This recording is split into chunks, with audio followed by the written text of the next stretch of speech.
And we're back with another episode of the Lakers Fast Break podcast. It's Gerald Glassford coming right back at you here from Lakers Fast Break, Pop Culture Cosmos, where we cover the latest news and trends in pop culture each and every week, twice a week, wherever you get your podcasts.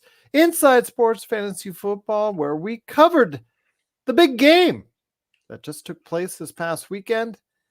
Joe called it, so hopefully you heard him call it on Inside Sports Fantasy Football. Of course, also as well, speaking of Joe Soro, you can find him as Ox1947 at LakersBall.com, plus also his company that you need to support today, Simblades. Simblades with a Y.com. And coming up on Tuesday and Wednesday evenings at 11 p.m., most likely on both nights, you can catch a nightcap with Joe Soro as well. Lakers Nightcap with Joe Soro.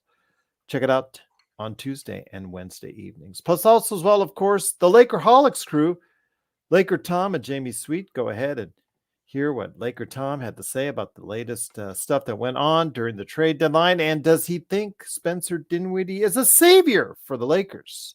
Find out at Lakerholics.com, plus Jamie Sweet's 5 Things articles, of course.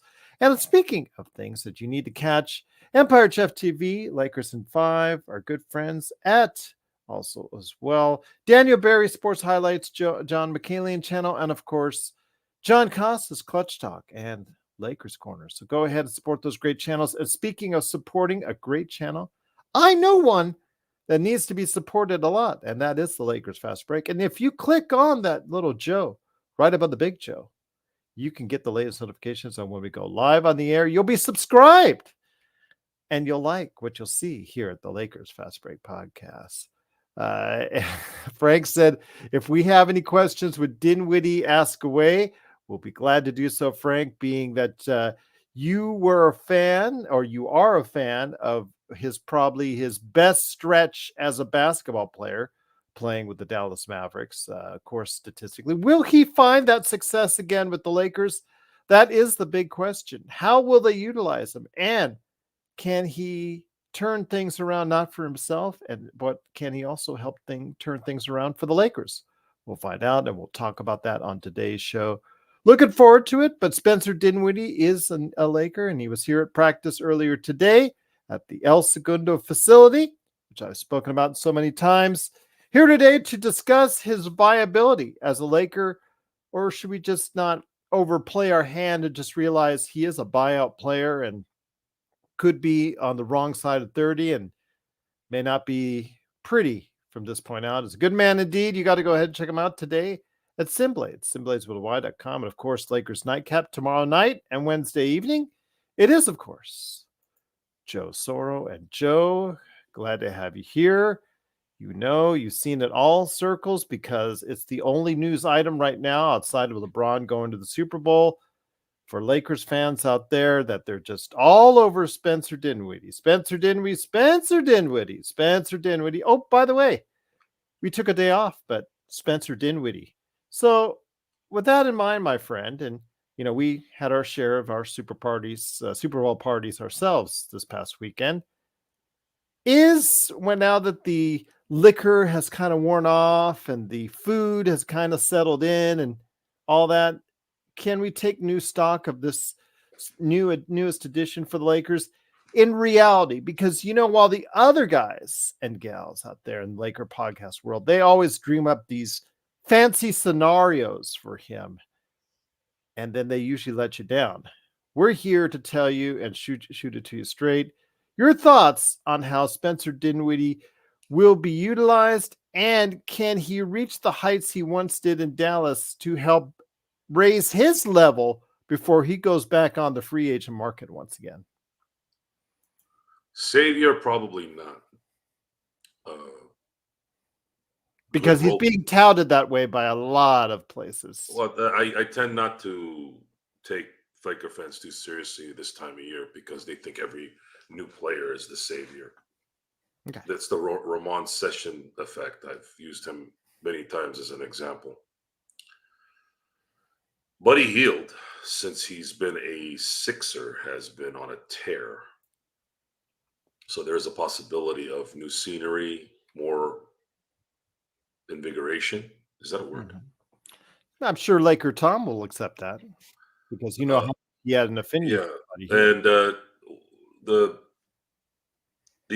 the acceptance of understanding his position here is always a good sign of especially from a veteran who knows that he's here to fill in a gap uh, that's somewhat got a little bit of a leak, which is we're at the we're at that stage where we believe that Jared Vanderbilt's done for the year. I haven't seen anything that would change that.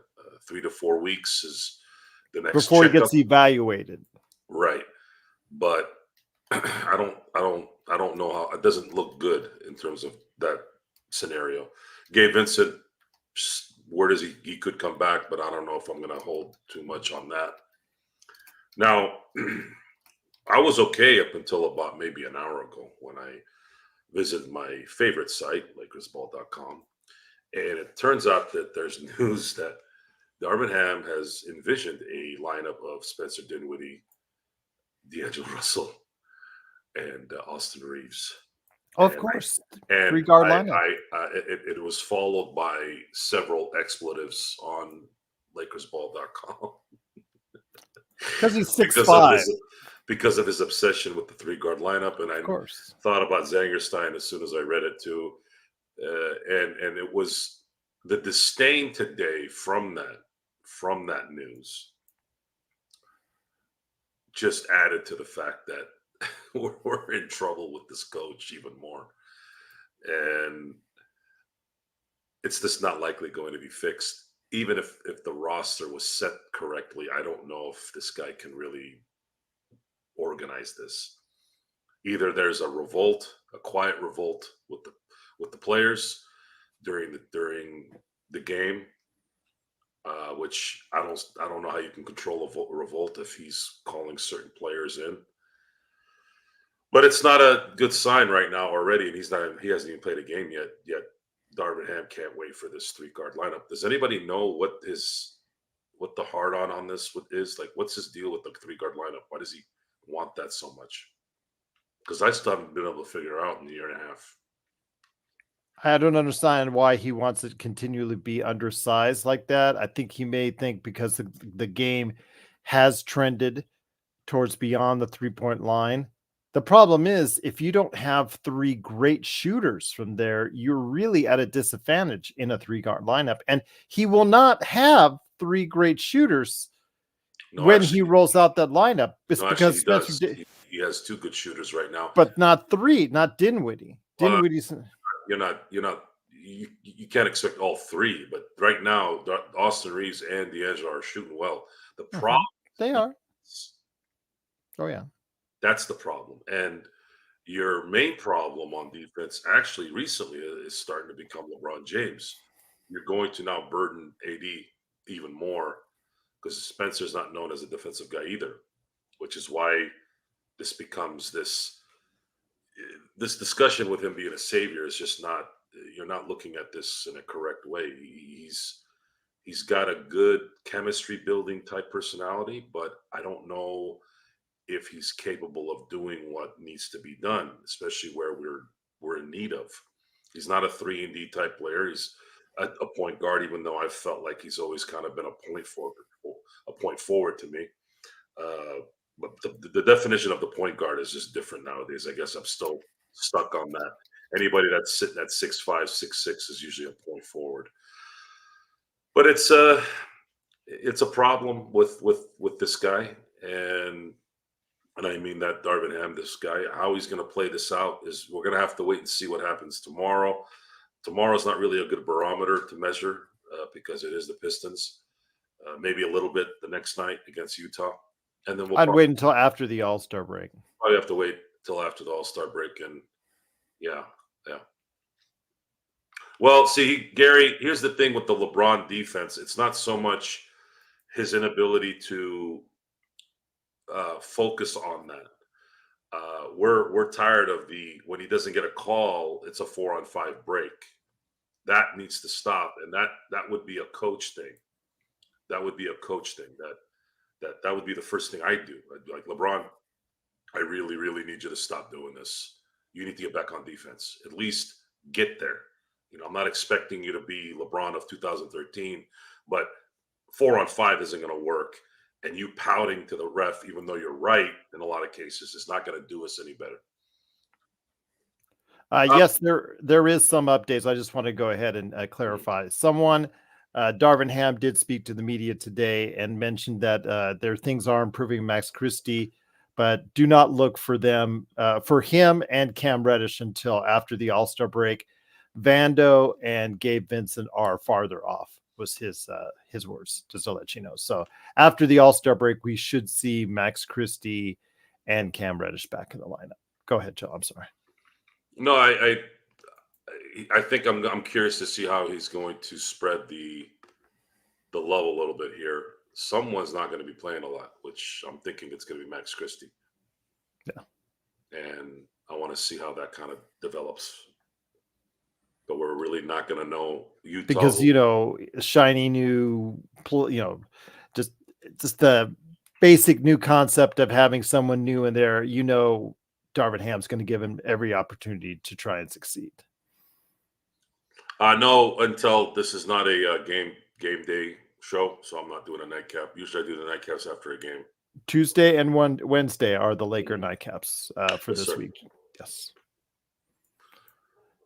They could, but that would mean they have to drop somebody. So I would lean towards no. They're at 15 right now, Tycoon. They could pick up someone on a two-way. Like if they're interested in Killian Hayes, they would drop one of their two-ways. Not worth it. Not bringing him on. So something Robin like that. Lopez, but not worth it. Robin Lopez was averaging 1 point a game. Yeah, Marcus Morris is probably going to be in Minnesota. I'm hearing word that he's going to be in Minnesota. Yeah. I believe the Lakers got their buyout player. I don't believe they're going to go anywhere else with that. I don't even remember if there's ever really been a second buyout player. There have been, but there's at least with the Lakers. At least with the Lakers, anyways. No, it's we're gonna have to see. We can't sit here and start going crazy and then not know what the hell's going on. We're gonna see. We're gonna see what's up. Outside of getting more injuries, I think we're gonna have, this is the roster that we're gonna have going forward, Joe. Thank God, Din Shitty. That's a pretty good one, SRK. Yeah, I gotta admit that's a funny one. I didn't think of that one. I don't think it's a troll thing until our own guy Stone was saying that maybe a little bit nicer, but pretty much swearing away at the fact that wouldn't be a good decision. But it's worth a shot. It's just worth a shot at this point. Once again, it is the Lakers Fast Break. It is Joe Soro along with me, Joe Glassford. Thanks so much for watching, listening. Truly appreciate it. That's what I want to ask you, because when you go to the Nets Insiders, when you talk to them, when you actually interact with them, when you see what they're posting on social media, they're happy, like SRK, that he's gone from the Nets because of how meandering and how, I guess, his attitude there and just where he thought he was going. It just didn't quite work out. His numbers were not very pleasant to look at on the surface. And again, this is a guy that's 30 who's playing for his next contract. You'd think he'd be more motivated playing in Brooklyn on that very basis, but he wasn't.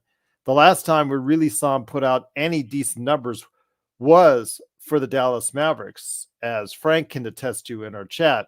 So let me ask you this, my friend. Do you think he can get anywhere near the kind of productivity level that you saw when he was with Jalen Brunson and Luka Doncic in Dallas? Probably not. Well, we don't need him to be that guy. We just need him to be a threat and make open shots and be a good veteran. I don't know what happened in Brooklyn. I had said this on the last show. I didn't really watch a lot of Brooklyn Nets games. The only thing I know that's bad in Brooklyn really is Mr. Ben Simmons, but he's bad everywhere, whether he's at home, Philly, Brooklyn, the Can, vacation. That guy is a complete and utter disgrace to professional sports. And I would love to say that to his face and watch him quiver. He'd probably just laugh, kind of like how he did the other night when he was picking a fight with somebody or the other guy was picking a fight on him or with him. But yeah, someone Last time I heard a fan base, from my memory, that were happy about a player moving was Mo Bamba. I remember when we traded the Lakers traded Pat Beverly for him. The message boards were like, "God, thank God he's gone," and we all saw the results of that. Now, I don't think Spencer Dinwiddie is going to be playing as bad as Mo Bamba, but this the word savior is hilarious to even think that that should be put into this discussion. It helps a little losing Vando by putting somebody like Spencer. At least you have an able-bodied professional basketball player that does have some value. We just don't know what and how it's gonna correlate with LeBron and AD. That's kind of what I'm looking at. I want to see how he plays off LeBron and AD. Well, when it comes to Dennis Schroeder, I don't think we had his bird rights, so we could only sign him just to look. Do we have his bird rights or not heading into the free agent season, Joe? I don't think so. Then, if that's the case, we were only allowed to sign him because to a I certain believe they amount. would have signed him. I think they would have signed him instead of going after Gabe Vincent. But that's just me. Because if they didn't have his bird rights, they're only allowed to sign him a certain percentage over his previous contract, and other teams could sign him for more. And ultimately, Toronto did. He got traded to Brooklyn, and he's been playing well. No, From what I hear. someone no. This wasn't a nepotism thing. There's no correlation with Dinwiddie to the Lakers. There's 100 players in the NBA that are from California. Probably half those are from Southern California. I don't think that's the case. And PMC, yes, lurking in the message boards of professional sports teams is the best place to find legitimate information. Fan bases know everything and they say everything the right way. Even the belligerent ones will, because these guys are watching their team. They know their team better than anyone. I would frequent those sites if I was gonna call a football game. If I was calling a professional football game or a professional basketball game, I've done a little color in the past, not a lot, but I've done it. The first places I'd go is the message boards and create dialogue and read the forums, because those guys are in it every day in and day out throughout the season, and they're going to know more information than the national media or even the regional media people. So I ask you, my friend, when it comes right down to it, we want to make sure that he's utilized in a proper fashion. You're talking about the 3-guard lineups, which you and I both know, knowing Ham is going to be a possibility that both you and I aren't comfortable with, but he is prone to do that. So I recognize that. But, Gabe Vincent has never been able to give us much this season at all when he was expected to be that guy coming off the bench, leading the team and giving some relief to LeBron, D'Angelo, Austin in that area, ball handling wise. So at least on that end, that is something he can do. Whether or not he can play the defense that you kind of need at that backcourt, because our backcourt defense is pretty weak, to say the least, that might be something that's needed. Now, his defensive rating, I think I put on the chat the other day, was over 120. So that needs to improve in order for him to stay on the court.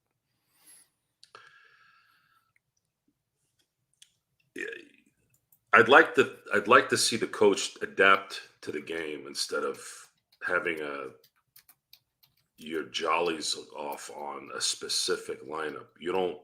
If you had a 3-guard lineup of Steph Curry, Klay Thompson, and I don't know, maybe when D'Angelo Russell was in Golden State, I'd say, okay, I'll roll with that. But the Lakers don't necessarily have a third guy to warrant that.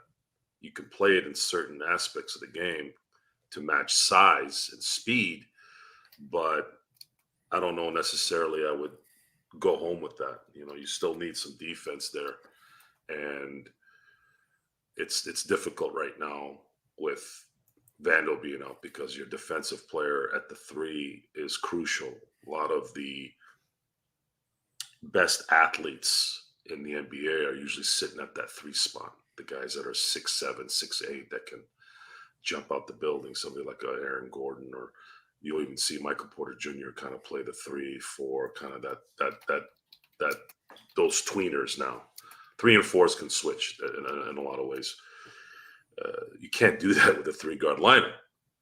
But if you do have a smaller team like Golden State, you could probably get away with it, especially when you're playing against someone like Wiggins, who's usually asleep half the game. And then, of course, Klay Thompson, God bless him. He's half man, half Clay now. It's just what it is. And I hate to say that. I love him. I love his pops, love his game, love his career, going to Hall of Fame. But tearing an ACL and Achilles, that's just too much for basketball, folks. You can't fight that. One might have been serviceable, but 2, no. Steph is going to defy logic in terms of longevity. He's going to be one of those guys that probably will reach 20 years because he's got the frame for it. Luckily, his ankle situation got figured out 10 years ago, and doesn't seem like it's a problem right now. And he's a shooter. And if you ask any of the great shooters, Larry Bird, Reggie Miller, any of those guys, any of those greats, they could shoot right now. They could shoot right now. The problem is you got to run back and forth for 82 games out of the year and play in the playoffs, and that's where the body doesn't say anything but, "Hey, dude, I know you can shoot, but I can't help your legs." So it's you gotta be able to match up to what team you're playing at this point. That's what I'm going to be looking at. There's no other discussion. I don't think there's anything you can convince anyone about what this situation is or what that situation is. It doesn't matter. You have to adapt to who you're playing. There isn't a set starting lineup with this team. It just isn't. And we're gonna have to see after the break. I do think we'll see a little bit of Utah. Utah does have a good team, and they're good at home against the Lakers. And then after that, we'll find out what Darvin Ham has in store for us. But we've seen a lot of bad stuff lately, but we'll see.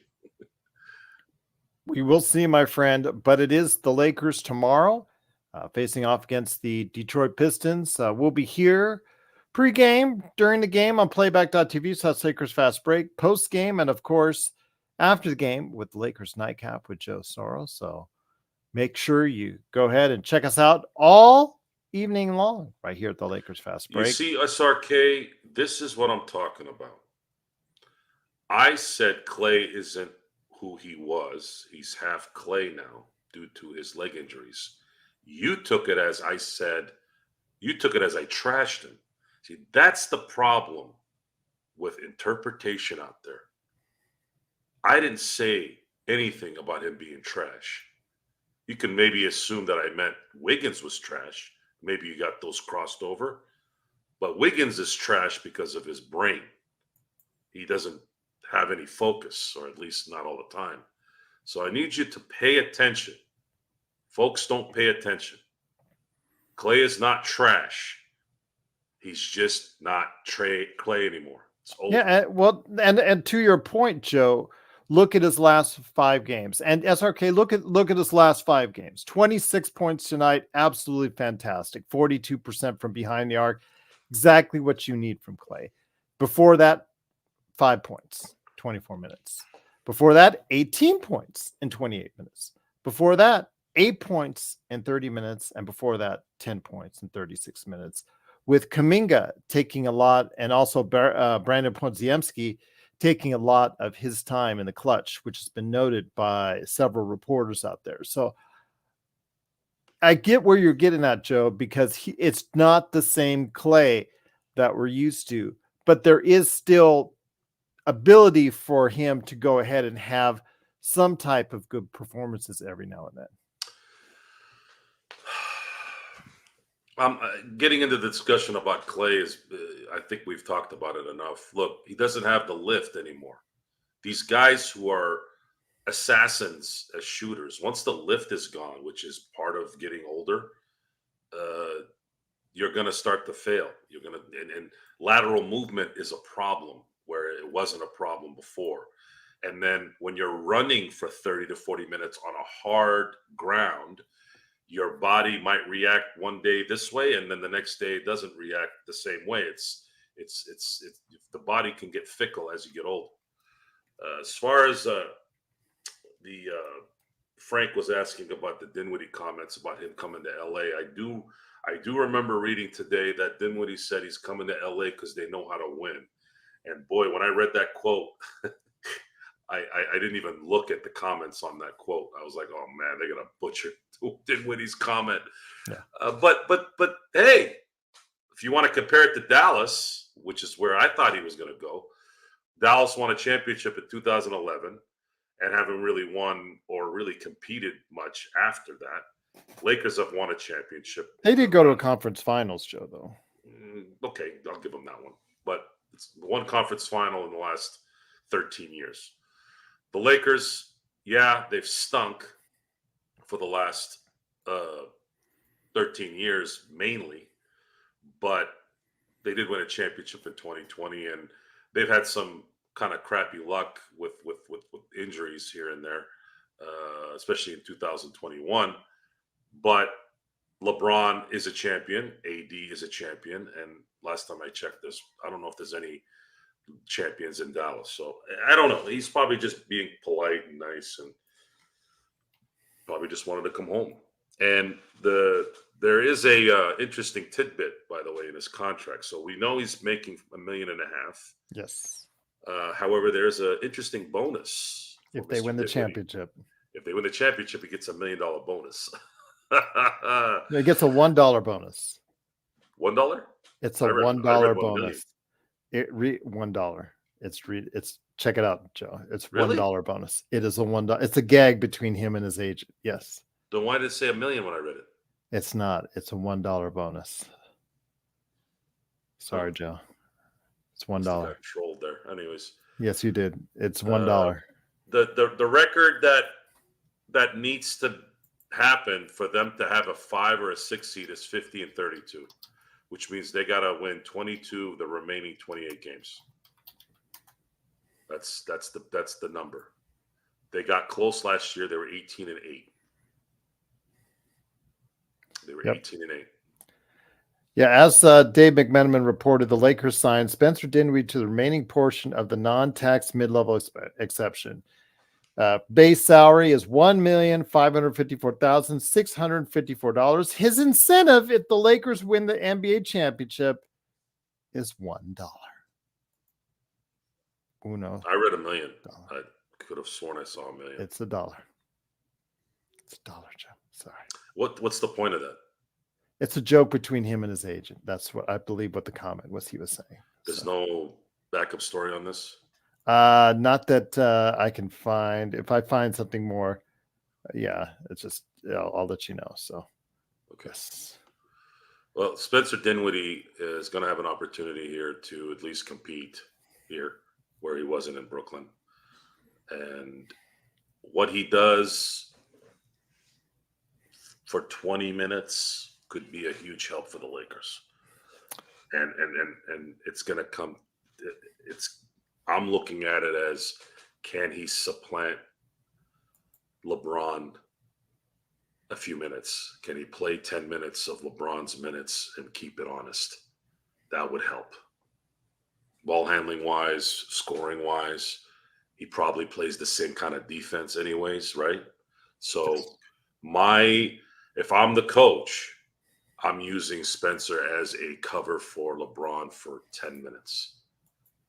If it can work, it would be a huge help, because then even if we don't get a 5th or 6th seed, let's say we get a 7th seed and we get out of the play-in, we play an extra game, we win that game, we're in the playoffs. Then at least you might have a little bit of help from LeBron not being so tired. That's how I'm looking at it from a positive standpoint. The only issue there is we're going to need the 2nd seed to probably be like an Oklahoma City or a Minnesota Timberwolves. Intel Wild, I believe it's $2.5 million. I believe the Mavericks could have offered him. The widely reported figure was up to $4 million that they could offer. Now, I don't know if they went all in on that $4 million to offer him on that. But yes, it was up to $4 million that they could offer on Dinwiddie, which he declined. And also note that he's had that $1 contract, $1 bonus incentive for winning the NBA championship before when he was a member of the Washington Wizards, just to let you know. So it's something that I guess he does between him and his agent. So yes, it's a little inside joke per se. Yes, we would have to cut someone, JE, if we were going to bring in another buyout candidate. Yeah.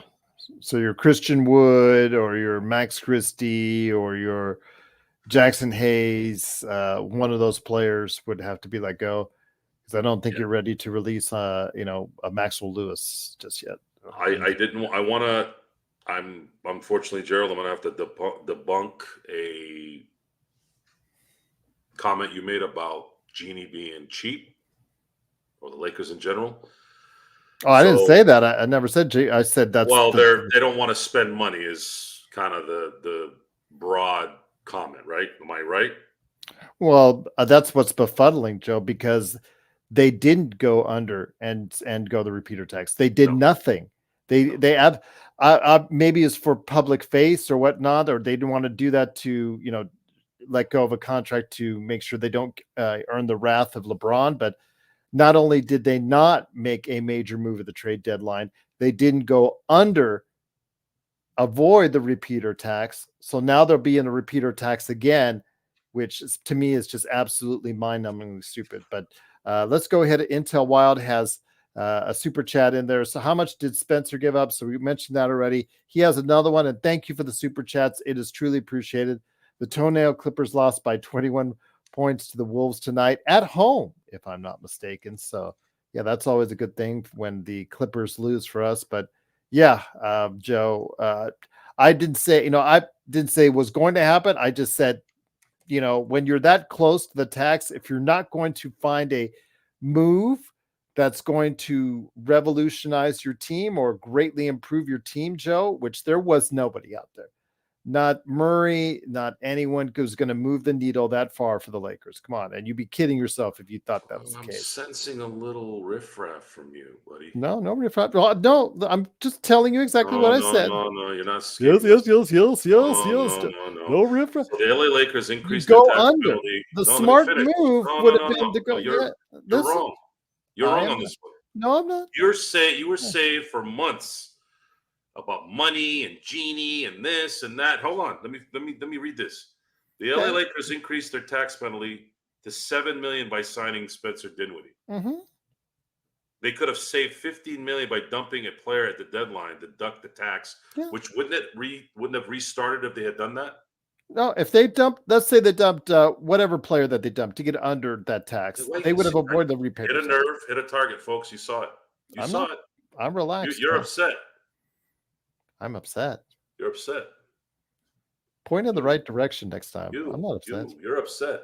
I'm not upset. You're upset by the truth. Not truth. You take my words, you twist them around, and that's not true. You said it. The PPP. It's on tape. No, it's not on tape. No, Jay. I'm never gonna be. I'm a huge Patrick Mahomes fan, though. I love that guy. That guy's money. And congratulations to the Kansas City Chiefs. Yeah. I'm not. All I'm saying is, if you're a well-run organization and you cannot find the player that's going to drastically improve your 500 team, make the move to get under the tax. But obviously, that's not in the Lakers. You're crapping on them for not doing what you were criticizing them. No, I wasn't criticizing. All I said was that's one option that you had. No, you didn't say anything about options. Yes, I did. That's on tape. I want the tape. On tape. Bring it up. Bring it up. You bring it up. Everybody, you want to wait for that? Yeah, bring it up. I'm not doing it.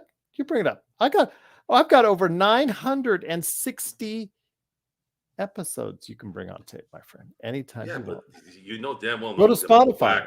They're not going to go back 6 months ago to look at this. You gotta. You don't even go back 6 minutes to go back. I don't go back for nothing, man. I know what I heard. I heard you all both say they were cheap. Well, they have the Jerry West. They just proved that they didn't care about being cheap. They just signed some guy who's probably not going to help them all the way. Yet they're trying, right?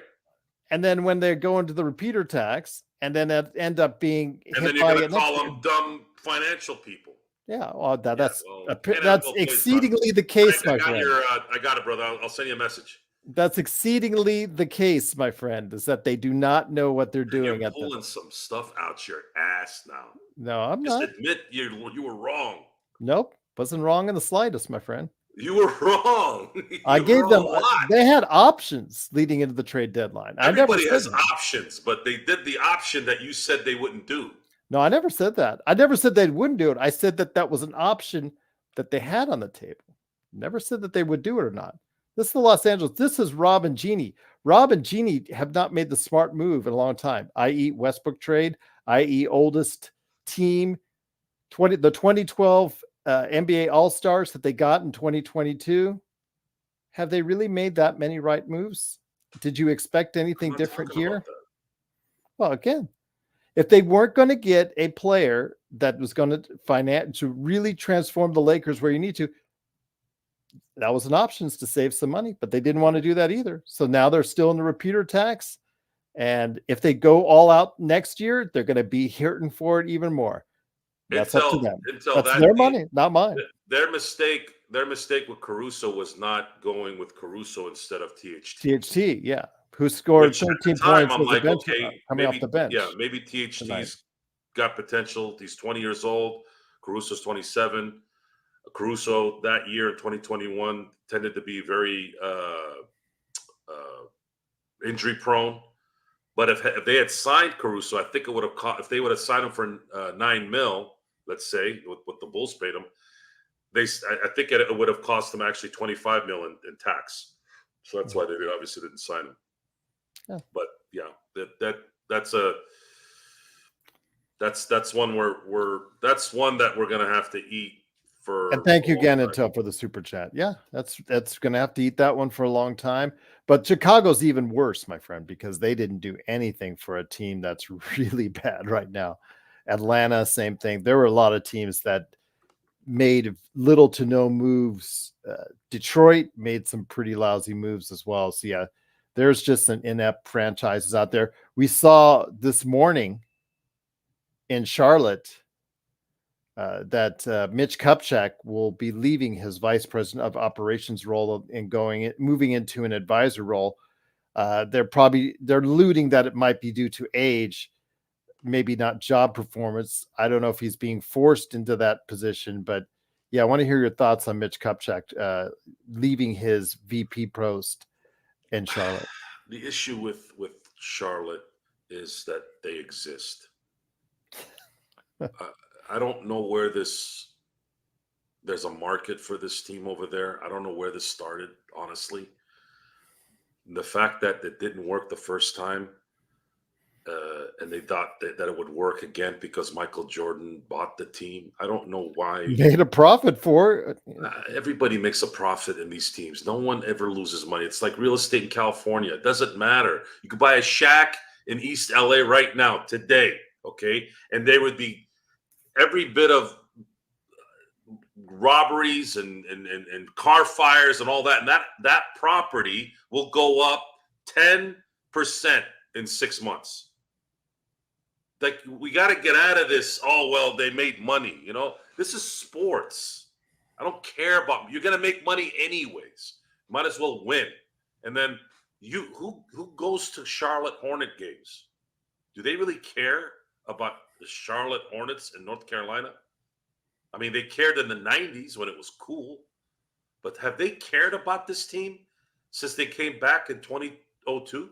I'd have to talk to our cohort that's out there that covers the Hornets, and I had to talk to. And the thing is, the hilarious thing about this is Mitch Kupchak drafted, he passed on Scoot and drafted Brandon. Which was a good move. Which was a great move, because Brandon looks like he's going to be a good player. Yes, he is. So it doesn't matter what they do over there. Nothing works. LaMelo is just like his brother. He's a walking infirmary store. So now what? What's going to happen there? Who wants to go to Charlotte? No one. Who wants to go to Charlotte? No one. No one wants to. The NBA and the whole Adam Silver thing, wanting parity and all this stuff. I don't get it because it doesn't matter. People want to see dynasties. People want to see Steph and LeBron in their prime. They don't really care if all that mattered. You think Cleveland, like who cares about Cleveland, right? Like Cleveland's one of the places that you could call Siberia in any league, right? Why why even why even worry about that? Focus on your stars. The stars is what makes the league. And no stars are going to want to go to Charlotte or Cleveland. They're going to have to draft them, and that's it. So I don't know. I don't know. I think Mitch probably started sensing that maybe it is time for him to step down, and the stress of trying to build a team isn't working anymore. The sad part is his legacy in the end. A lot of times the ending of a movie can dictate how bad the movie is, even though the first 4/5 of the movie is good. I thought Mitch did a pretty good job as a Laker GM, but then he butchered his career. He butchered his resume by what he did with Mozgov and Luol Deng. So I ask you, my friend, Spencer Dinwiddie is now a Laker, and as far as where you see him in the rotation, you see him coming off the bench. Just anytime, as far as Austin Reeves or D'Lo can't go, I have a feeling he's going to be inserted to the starting lineup at some point in time. I have a feeling also as well, those 3-guard lineups will irritate the heck out of us because I see it coming from a mile away. Well, it'll only irritate if it doesn't work. Which has been proven to be the case for most of his 3-guard lineups. Lately, it's not. They've been actually winning, and D'Lo's hitting his shots and getting in front of passing lanes, and Austin's been playing well. I don't know what games you guys have been watching the last few weeks, but I don't sense that problem like it was at the beginning of the year. I don't know if Spencer did. The good thing about Spencer Dinwiddie being inserted and being an integral part of this team is there's no system. So he's just going to play his game. Just go out there and do your thing. It's a good distributor. It doesn't have to learn anything. There is no system being run. It's essentially ISO or a 2-man game, and that's it. As far as Spencer starting, I don't see him starting. I believe that the Rui. No, I don't say he's starting. See him starting. I say if something happens in the lineup to D'Lo or Austin, obviously. So you're going to continue to likely see D'Lo, Reeves, Rui with the 2 stars the rest of the way. And if you need to adjust due to injury or adjust to a particular lineup, I hope Darvin Ham could figure that out. Frank, what really worked for you with that 3-guard lineup with Brunson, with Doncic, and also as well, with Dinwiddie, was that all 3 of them were shooting well, especially in that memorable series against Phoenix. And absolutely, they were just killing it. And then, of course, you move Doncic, who's 6'7", 6'8", anyways. He's almost like a small forward at times, the way he plays. So yeah, it worked to your advantage there, but the Lakers just don't have that kind of lineup to throw out there. If they go to that 3-guard lineup, I worry about how they can play defense. They better be hitting their shots. That's all I'll say.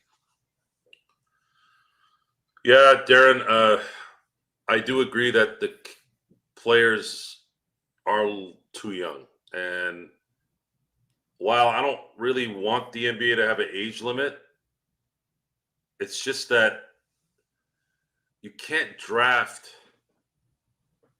a player anymore and have him be dominant right at the beginning.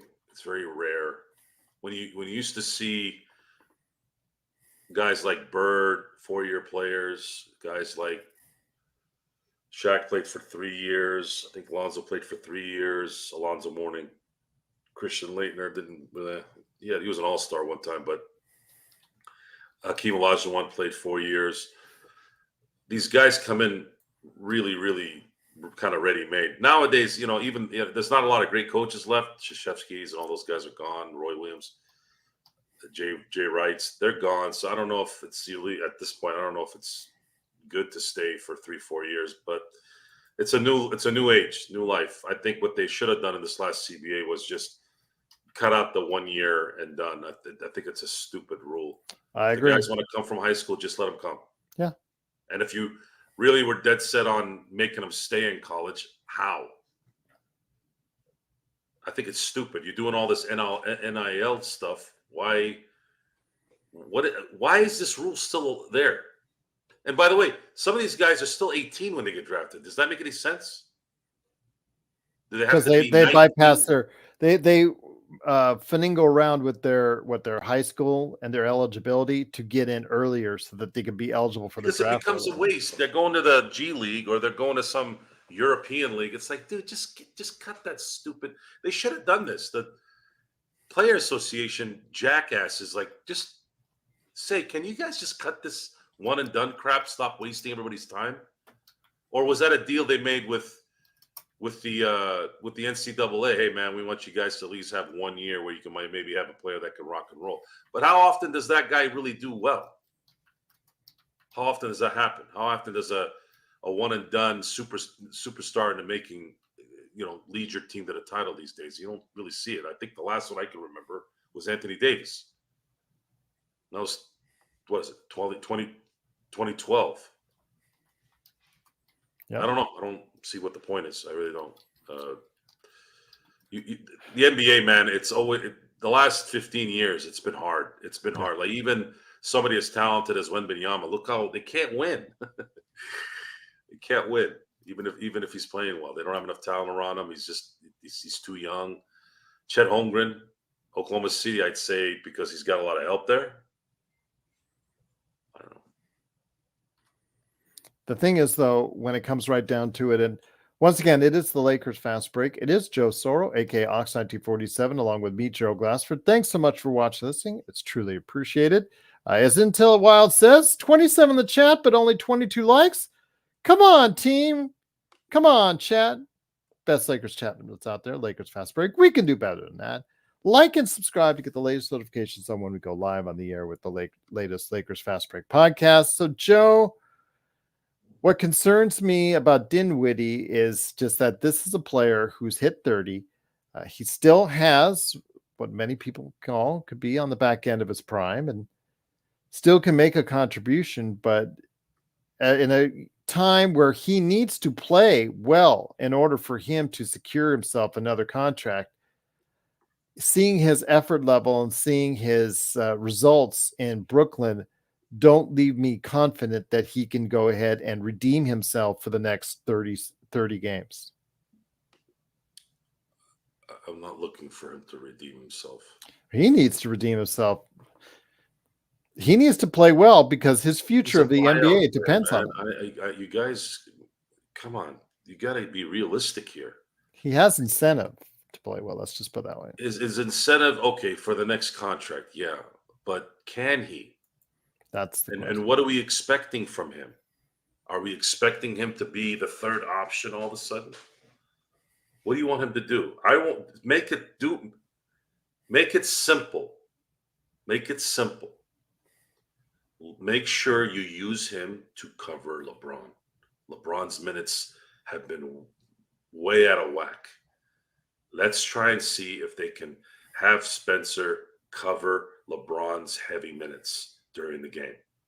That's what I'm going to be looking at. All this 3-guard lineup stuff, as soon as he sets those 3-guard lineups and they start getting beat by the Utahs at home, there's enough of the pitchforks and the crazy people out there that are going to come after him anyways.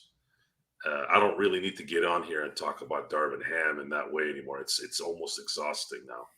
We already know he's not a good coach.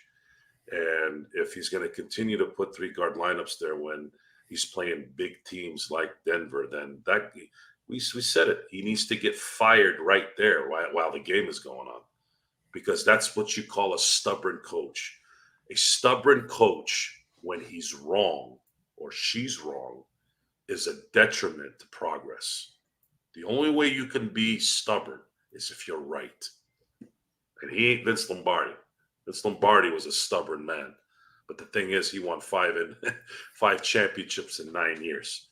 And he would have won more in Washington had he not gotten sick. So there's guys that can win, and there's guys that can use that knowledge that they have and that ability when it needs to be done.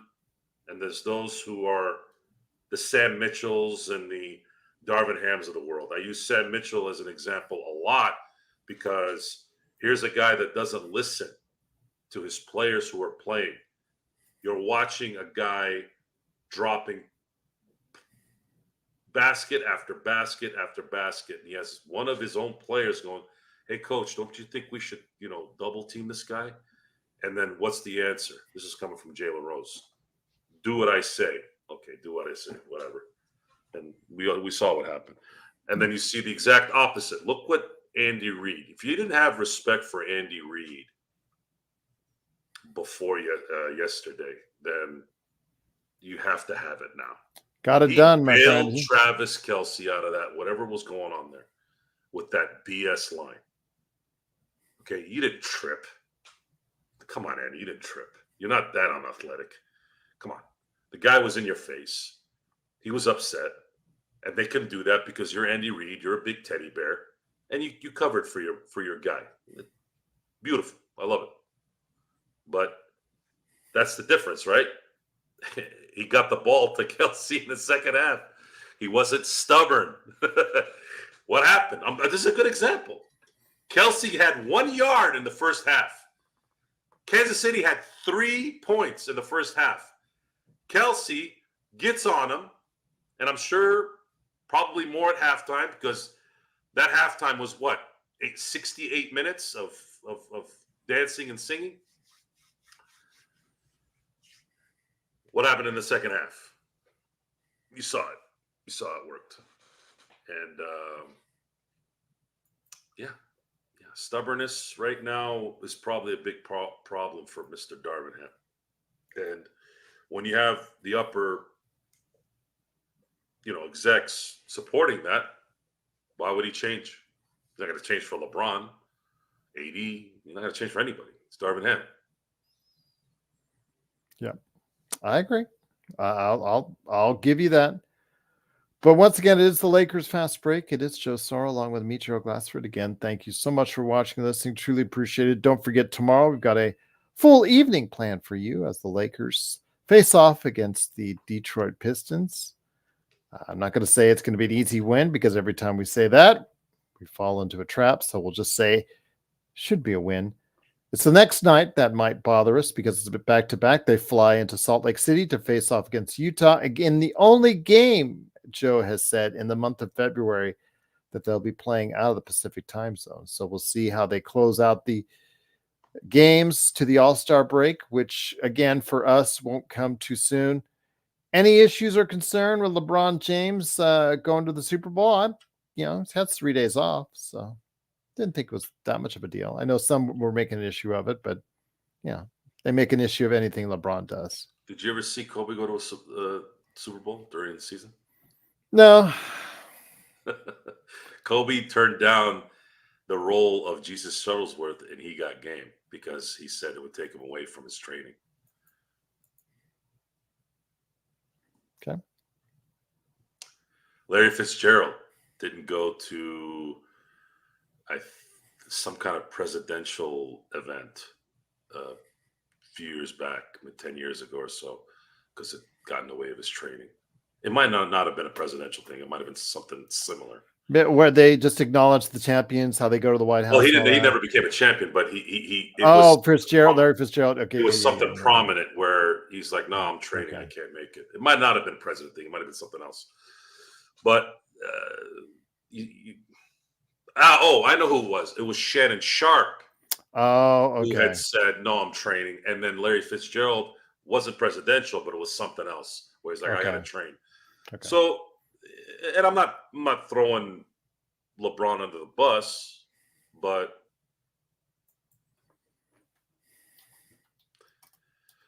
we've discussed the LeBron focus a few times. I've gotten pretty irritated by the fact that the Lakers are supposed to be trying to win a championship this year, yet there's a lot of dialogue about playing in some kind of father-son tournament next year in the NBA of all places. Yeah, that tends to piss me off as a Laker fan. That means the focus isn't on winning a championship, yet you want to be the greatest of all time.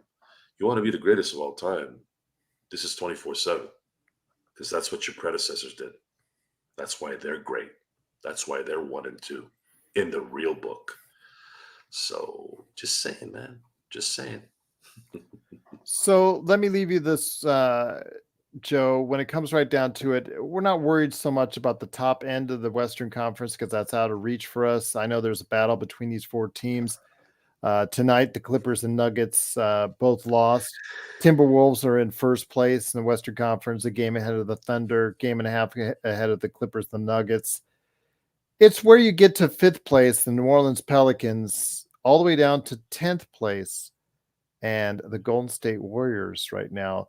Golden State Warriors in 10th and Dallas Mavericks in 8th. As Frank would tell you, they're two of the hottest teams right now in the NBA. They both won 5 straight. Concerns because the Lakers, or concerns is on how the Lakers will close out the last 2 games because they have right around them in 8th and 10th, two of the hottest teams, like I said, in the NBA.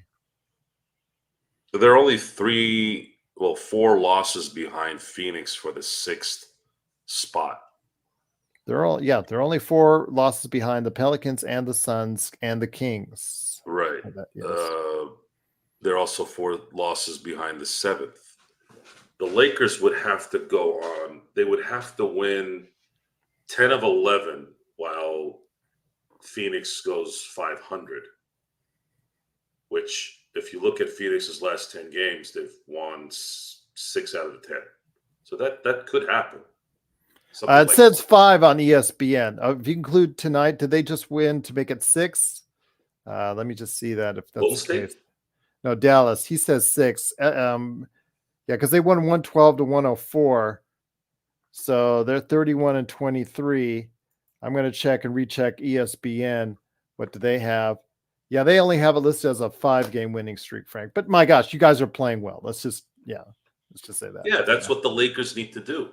Yeah. They need to go on a 5, 6, 7, 8-game winning streak to have any shot at trying to get to that solid playoff spot.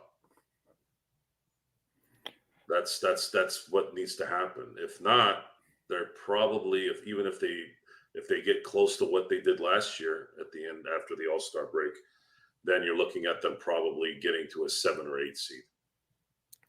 So, Frank, you're telling me there's no excuses for your team when they have the 3rd easiest remaining schedule and they're getting healthy. So, they better play well is what you're saying. I could just read between the lines on that one, that you expect them to play well for the rest of the season. No worries, Frank. No worries. Yeah, they've won 5 straight. Yeah, it's all on Kid. I knew you were going there.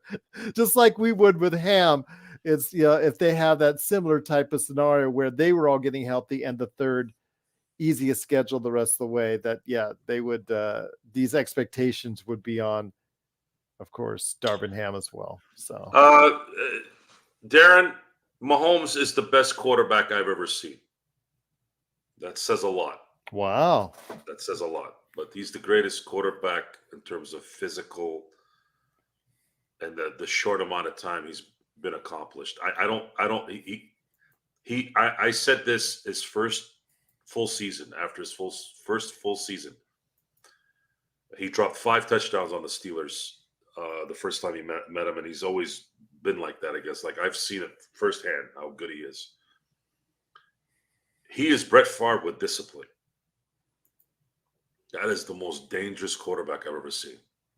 Brett Favre with discipline. Because Brett Favre probably crapped away a couple of Super Bowls because of his too gunslinger ways. If you watch the AFC Championship game, Patrick Mahomes has a Muhammad Ali tendency. He'll play the rope-a-dope. He'll play it kind of like safe. He'll take the punches. But then a second something needs to happen, I need to go score a touchdown or I need to go get a field goal, it's like this. So yesterday, I'm hearing from morons. I'm around morons around. I usually don't like to be around a crowd when I'm watching sports, unless they're people like that I know, because non-daily sports people are the biggest jackasses you could be around. They don't know jack squat about the sport. They don't know anything about momentum. They don't know how the athlete is doing. Like, they're stupid. They're morons. All they talk about is stuff that has nothing to do with the actual game. So they're like, "Oh man, the Niners should have done this, and they would have ran him out the building." I'm like, "Okay, I would guarantee you, if Brock Purdy came out and scored 3 touchdowns in the first 3 series, I guarantee you, Mahomes would have scored 3 touchdowns in the first half, because that's what he's. Watch him play. If you watch him play, you'll see it. Either if it's a close game, it's a close game. He wins in the end. If it's a blowout at the beginning, he comes back. If he's blowing it out, it's a blowout. It's like the guy has won every which way. Now, Super Bowl 55 against the Buccaneers, because that was the first retort that I got. Well, what happened to him against the Buccaneers? I go, there's another reason why you don't know anything about sports and why you're stupid. Did you watch the AFC Championship game that year? Of course they didn't, or they don't remember. I said, you know what happened in the AFC Championship game? Well, Mahomes was hurt and he lost half his offensive line. He was running for his life the whole game on one leg. So, and then he was facing Brady. And by the way, the Buccaneers defense was stout, right? And you're facing a determined Tom Brady. Patrick Mahomes can't play defense, right? So Tom Brady made sure, I'm going to score every time I take the ball, because if I let this guy hang around, it's over. But the key is, there's one thing that's kryptonite to any quarterback in the Super Bowl, and Brady was the recipient of it twice against the Giants, and that's pressure for 60 minutes.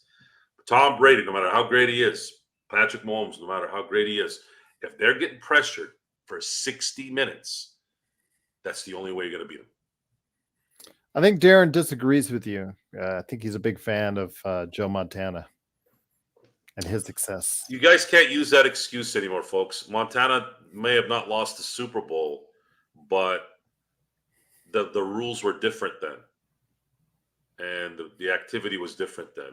It's probably not a good idea to say, "Oh, I think this guy's better than this guy."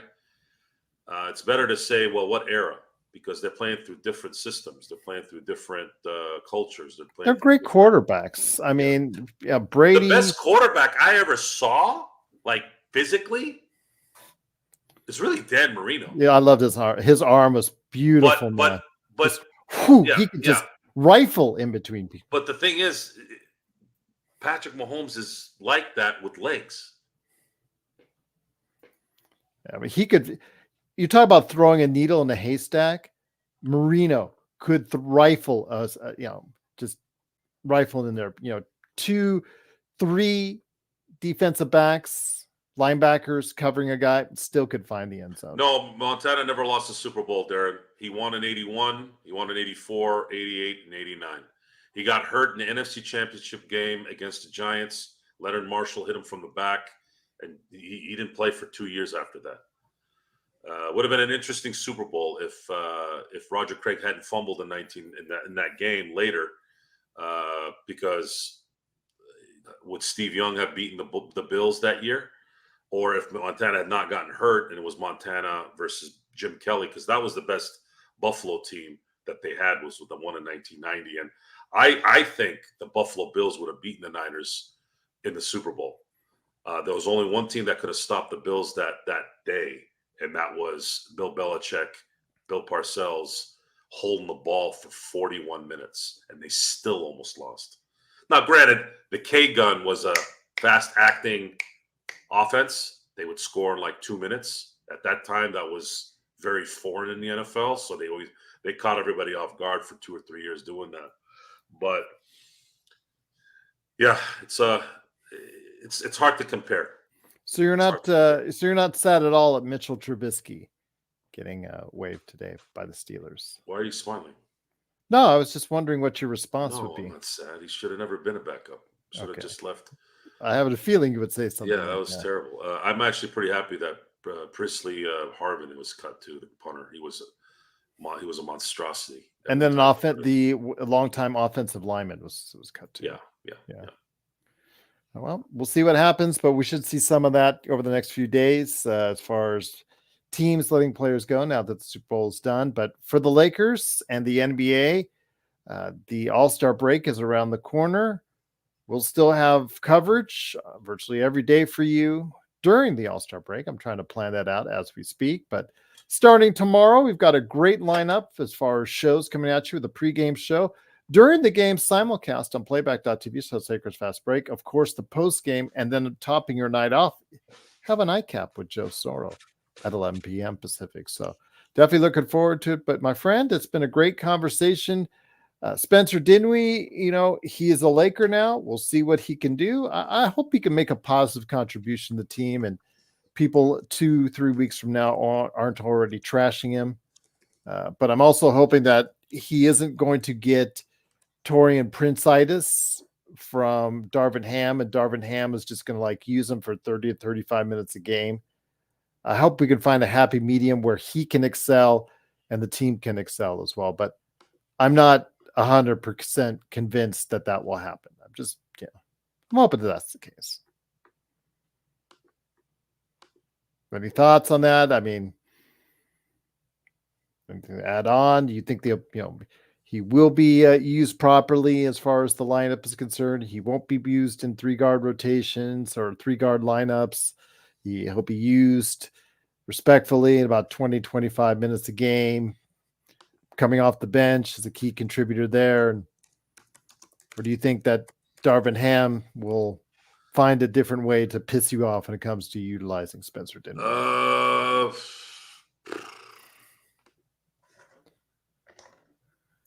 Darvin Ham is not a good coach.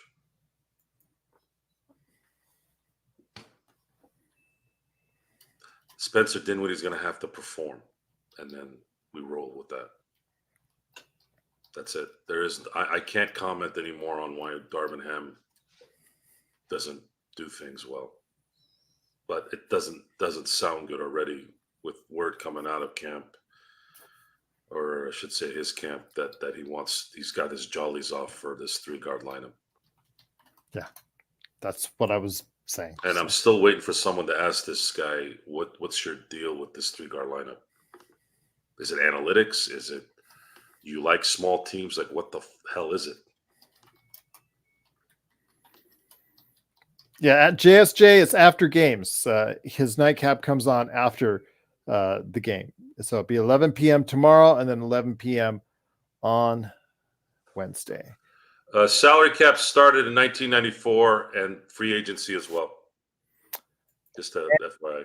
Yes, good. Yes, I was going to ask you that question because I know Darren was asking that earlier. Bloodhound, I go to the strip about 2 to 3 times a month. Just to let you know. In fact, I went on Saturday to the Mirage, where the Mirage volcano was, which they're tearing down to create part of the new Hard Rock Hotel that's going to go into place of Mirage. They had the Paramount experience, where it was basically a theme park disguised as a Paramount commercial, which my daughter wanted to go ahead and experience. Yeah, it was a lot of fun. It's pretty interesting. A lot of lines, but still, to get through them, we got to check out a lot of cool stuff and got some swag too as well. So, how old is your dentist son?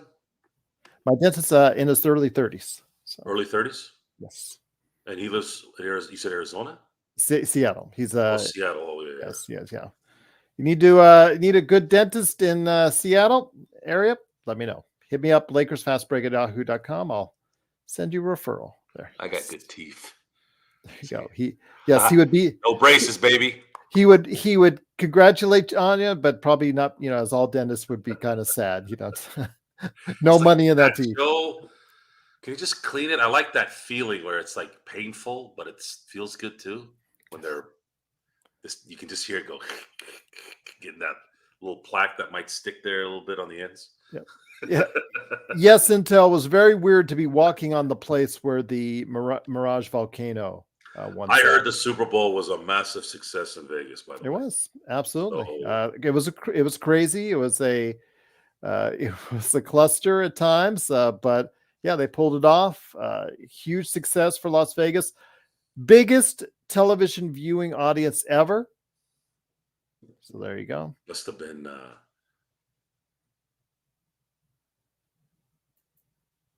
You didn't say it. Must have been not following your lead. Come on, dude. The highest rated one. There he goes. Vegas and Come LA. on, dude. Blake Lively. Oh, Blake Lively. I was more worried about Deadpool, her husband's movie. And Wolverine. That's what I cared about. Yes. Well, I made a comment at my friend's thing. I didn't know that she would be there, and I'm going. Oh yeah, she Ice Spice, I think, and I don't know who else was. Well, I don't think Taylor Swift is unattractive by any means. I think she's a beautiful woman, but yeah, I like good-looking women. I'm a married man, but I still like to look at the menu. No, I haven't heard much of Ice Spice. I have heard of Ice Spice music, but I'm not much of an Ice Spice fan. Oh my God! Somebody sent something hilarious on Twitter about that lady. I didn't even know who that lady was, and I couldn't. I didn't like the Starry commercial she was in. I'll just leave it at that. Yeah, I don't know who I don't know who Ice Spice is. Sorry, Ice Spice. Until that's probably the last beacon is the Bellagio water fountains. Yeah. But yes, that's probably the last beacon of Las Vegas lore that would probably fall. But I'm not going to say it won't, but it's not going to fall right away. So Bellagio still looks good. Vegas is going to be known for two things here very shortly. Always changing. It's going to be the esport capital of the world. And the four major sports world, finally, after all that time.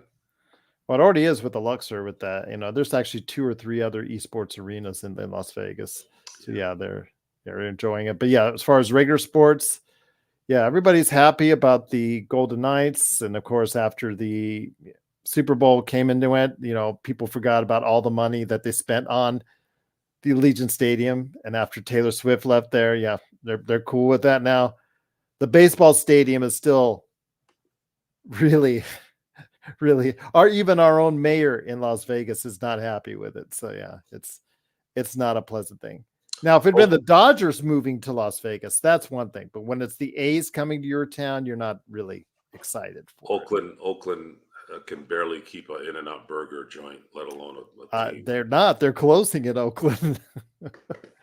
By the way, Whataburger just opened up in Las Vegas. So there you go. If you're a Whataburger fan, so there you go.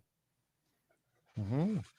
Yeah, enjoy. Absolutely. So again, there's always the debate, Joe. Which is better, Whataburger or In-N-Out? People on the East say Whataburger's better. People on the West say In-N-Out is better. I've had both. I'd say In-N-Out is better, but I like other. I like the Habit hamburger better than both. I like Carl's Jr. better than both. That's just me.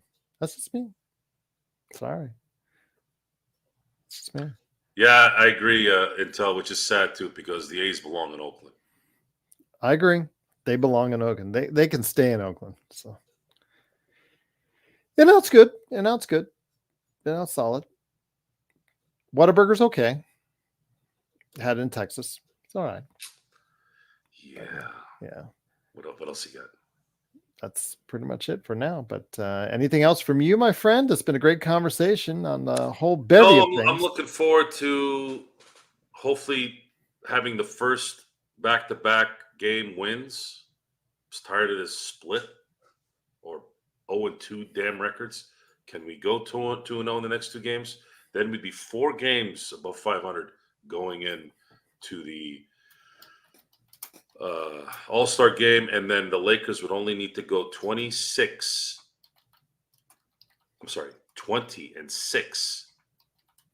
to finish the season. Last year they went 18-8 can they up it 2 more games to finish the season? Because if they do that, then we are good. We are good of getting a solid playoff place. 3 shots in 15 minutes for $100. Are you kidding me, dude? I'll be right back. All right. Well, I'll keep it on a little while longer then, if that's the case. Once again, it is the Lakers Fast Break. It is Gerald Glassford. Truly appreciate you watching, listening. What are your thoughts on Spencer Dinwiddie? Do you think he can make a good contribution? Let me hear you in the chat. Can you, do you really think he can make a good contribution? I mean, this is a buyout. Let's be realistic. It's a buyout player. His stats are, for the most part, well under what he was doing. His defensive rating is 120, which isn't good. Shooting is at 32% for behind the arc. 12 points and 6 assists, so he can give you some distribution. But yeah, let's hear your thoughts as far as what he can really do for the team as far as a backup point guard is concerned. I know that, as Joe said and Joe indicated, the threat of a 3-guard lineup out there at times is, I know, scaring. That prospect as far as scaring a lot of people out there. Bloodhound says they need to tear down Circus Circus. That thing felt old when I stayed there 3 years ago. Yes, and it's even older now, Bloodhound. It's a disaster. Even that theme park they have in the back, it is not what it used to be either. So they've torn down parts of it too to put in different things. It just hasn't worked. So I agree with you.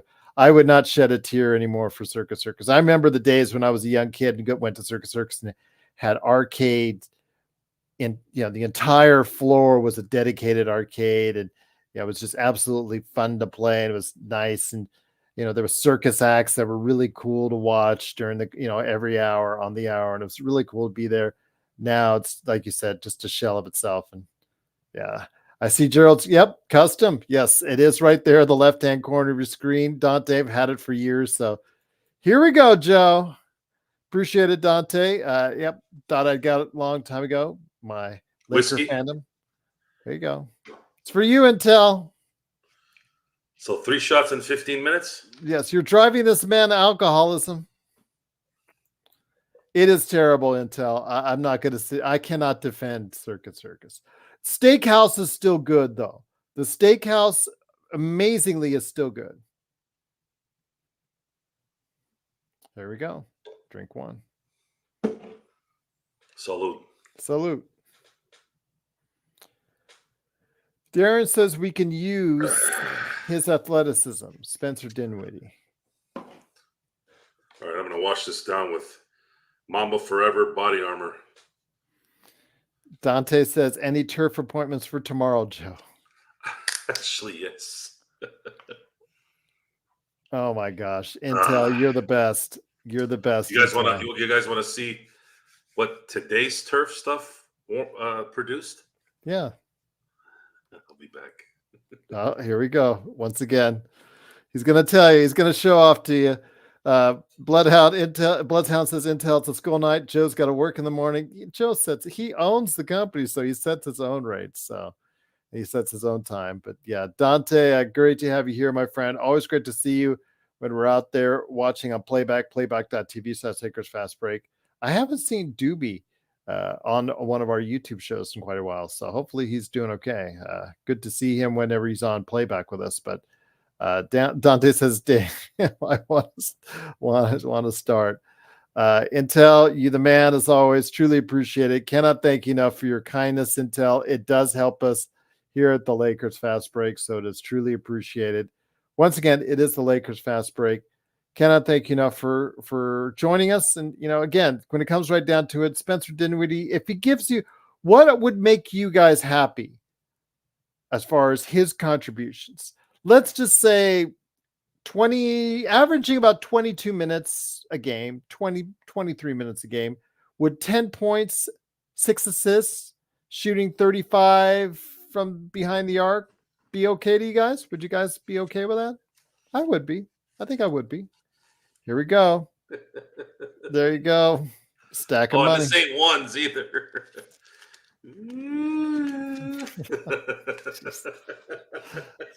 Hey, you asked. It's like a stripper with his tip money. Stripper money is usually 1s and 5s. Yes, Dante.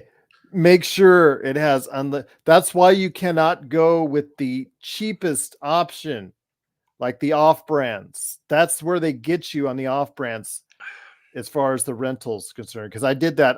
I came from a rental background, as Joe and I have told you before, but I just, for giggles, because my car went out, I rented from the normal guys, but I also rented for about a week on the lower cost, the lowest, the first ones you find on those travel outlets, that's like Expedia, whatnot, the first ones you find, the ones that aren't at the consolidated facilities. So I did that just for giggles, just to see how it was. And they got me a good car. I won't complain about the car at all. And the price was right, but they did give me a higher deposit because I was a local, but they gave me limited miles, which was something that I wanted to note. So yeah, you're right. Make sure you go with the name brands out there, like, Hertz, Dollar, Thrifty, Budget, Avis, you got it. So, and you can rent them still. They should be available at decent prices, even, up to the time you get your car. So yeah, exactly. Yeah, it's just those are cheaper for a reason, but the hoops you have to jump through to get those cars, yeah. Sports Baby says Joe is a drug dealer. I used to have my dispensary for he 3 used months. to be. Yeah. 3.5 months, really, technically. So technically he was a drug Yes, dealer. I was, but yes. I quickly realized it's not a good business. Don't tell that to Laker Tom. I don't know if he's still in it either. I think he might be out of it too. Folks, look, I'm not trying to say that weed is like Coke or H, but those who just make it legal, tax it, and there you go. They already did that. It doesn't do anything except make it worse. It's nationwide. It's not legal everywhere. Should have just kept it illegal. Would have been better. It's not legal everywhere, though. Whatever. We can't even make up our mind on weed being legal. I don't care about weed. You just care about giving a shot. There you go. Number 2, salute. Intel, again, we truly appreciate your kindness and generosity. You are driving Joe to drink. So the first day you came on, you thought this show did you ever think that you would be paid to drink on the air? No. And I'm still puzzled by it because Intel, you've dropped what, $300 already on me drinking? But see, the thing is, Intel knows, he's smart. He knows when we meet one day, it's an investment. You know where to find. You think he's going to pay for dinner if when we meet? No. So he gets his money back plus, drinks and all that good stuff. Facts. Who's Intel? You guys are funny. That stack of money is from Intel paying Joe to drink. No, this stack of money it took me 15 minutes to count this today, too. Life is tough. Yeah, it's, I like them coordinated, It's good to know. But yes, Intel, you know where to find Joe, Sin Blades, Temecula. Go visit him there. He'll take you out to lunch. I used to be in transportation, Darren. I used to be in transportation for 6.5 years. It was a good business. I almost bought my boss's business back in 2005, but we couldn't agree on a price. Sports Baby's asking, is it limoncello? What? The drink, I'm assuming? No. This is Honey Jack.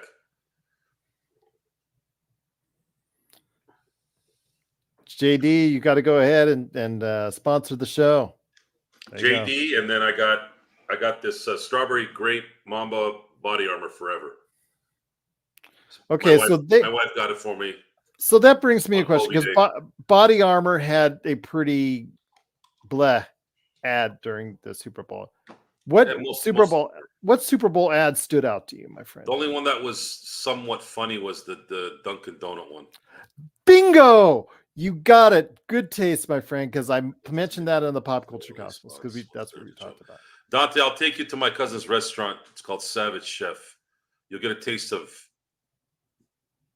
Palm Springs and Vegas in the middle of the Inland Empire. And then if you really want to get down, like steakhouse, and even though my cousin makes a better steak, we can go down to San Diego if you want. Or my favorite crab boil is in a kind of a okay city, about maybe 40 minutes north of where I'm at. It's a crab boil called Kickin' Crab. They have their boils freaking unreal. Darren says Temecula has very good wine tasting. I've heard that as well. I got into wine for a very short amount of time in college with my buddy. Of course, Teach Oyster. We got to go down close to the border to get there. Unfortunately, it's the only place that has it. But eating places, you don't have to worry about Southern California. I'll take you all to all the great spots. As far as hangouts, I mean, pick your spot. You want to go golf? You want to go skiing? Especially right now, the mountains are gorgeous. Yes, I agree. Same here in Vegas. Yeah. You want to go? I did the Catalina run on skis. If you don't, not skis, but like a wave runner. Took me 2 hours each way. Hell of a workout, by the way. So Dante, if you want to meet up with Joe, email him. I think you got his email before. If not, let me know, and I'll get it to you. LakersFastBreak@yahoo.com. You guys can message me on Joe Soro LFB on Twitter if you guys want to message me there. I don't use my Twitter a lot because I haven't needed to use it. Plus, I detest the articles. He answers his emails quick. I'll just know that from experience. Yeah, I detest the Twitter culture. It's just trash. It's almost worse than the National Enquirer garbage. Everything is a crap. But you can message me directly if you want. Yeah, if you ever want to meet him for lunch, let him know. Yeah, absolutely. And then, or if LakersFastBreak@yahoo.com, I'll get it to him immediately. Dante, where are you at? He's in New York.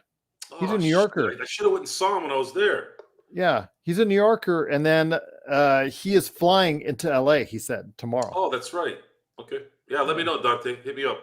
Because I feel bad enough as is. I missed Courtside Lakers. I missed Henry Hill when I was in Burbank. So, and then I missed John McCallion the last time I was in University. Where's John these days? He just started back up his channel. He just did a video the other day. He's been working. Yeah, he's been working a lot. I know that. Plus, he's been losing even more weight. So I'm really happy for him, and I hope he gets healthy. So to where he wants and needs to go. So, but yes, Daniel Berry Sports Highlights. Always great to have you here, my friend. Cool Bro is not here, which is a shame. Well, it's late past his bedtime, so he should be sleeping, getting school day and all that. But I don't want to forget telling him that Star Wars Episode 1 will be released back in theaters in May. I think on Memorial Day weekend, if I'm not mistaken. So wanted to tell him. Yeah, the original one. Yes, the Episode 1. So yes, that will be re-released in theaters. I don't know why, but yes, they are doing it. So probably because they. Is it an anniversary? Yeah, might be an anniversary. No, wait. No, yeah, 30 years. It'd be 30. Was it 25? Came out in 99.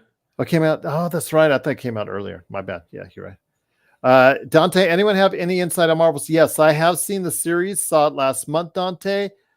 I give it a slight pass due to Vincent D'Onofrio's. His performance was great.